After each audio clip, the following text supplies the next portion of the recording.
একেবারে রাজার মতো হাত পা ছড়িয়ে শুয়ে আছো যে?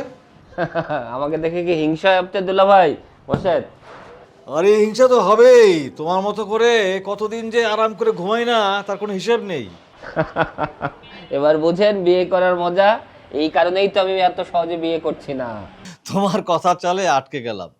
তবু বলি শোনো, বিয়ে ছাড়া যেমন আরাম করে হাত পা ছুঁড়ে শুয়ে থাকার একটা আনন্দ আছে, বিয়ে করে হাত পা গুটিয়ে শুয়ে থাকার একটা আনন্দ আছে।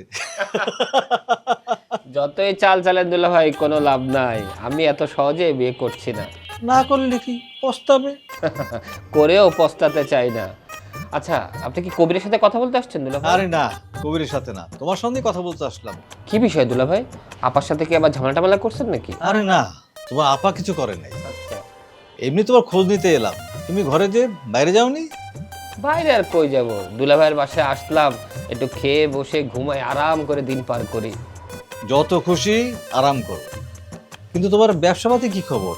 চলছে তো ঠিক মতো? ব্যবসা চলছে ভালোই, সবই চলছে ঠিক আছে।